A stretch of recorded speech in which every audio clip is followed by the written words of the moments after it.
श्रावण मास में पड़ने वाली अजा एकादशी का व्रत भगवान विष्णु को समर्पित है। कहते हैं इस व्रत को करने से सभी पापों से मुक्ति मिलती है और मोक्ष की प्राप्ति होती है। जय श्री कृष्ण दोस्तों, स्वागत करती हूँ मैं आपका मेरे चैनल कृष्णा जी के भरोसे में। आज हम आपको बताएंगे अजा एकादशी का महत्व और कथा। महाराज युधिष्ठिर ने भगवान श्री कृष्ण से विनम्र भाव से पूछा, हे माधव, श्रावण मास की कृष्ण पक्ष की एकादशी का क्या नाम है? उसका व्रत कैसे किया जाता है और इसका क्या महत्व है? कृपया मुझे विस्तार से बतलाइए। तब भगवान श्री कृष्ण मुस्कुराते हुए बोले, राजन, यह व्रत अजा एकादशी कहलाता है। इसका पालन करने से मनुष्य के जीवन में सभी पाप नष्ट हो जाते हैं और उसे मोक्ष की प्राप्ति होती है। सुनो, मैं तुम्हें इस व्रत की एक पौराणिक कथा सुनाता हूँ।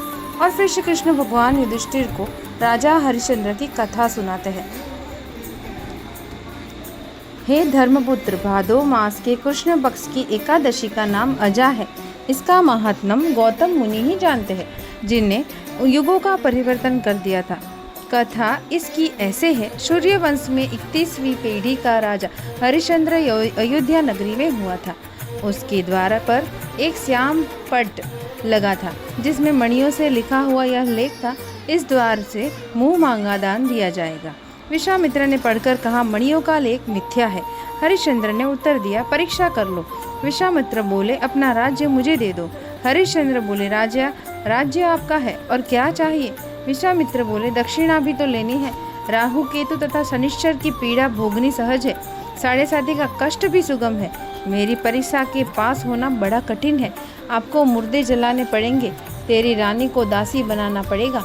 यदि इन अत्याचारों का आपको भय नहीं हो तो जय गणेश करके हमारे साथ काशी में चलो। राजा ने धर्म का सत्कार किया। आप भंगी के सेवक बने। रानी दासी हो गई। पुत्र को नाग बनकर परीक्षापति से डस लिया। ऐसी आपत्ति में भी अपने सत्य का त्याग नहीं किया, परंतु मन में शौक की अग्नि भड़क रही थी। उस समय गौतम मुनि के दिल में दया आई।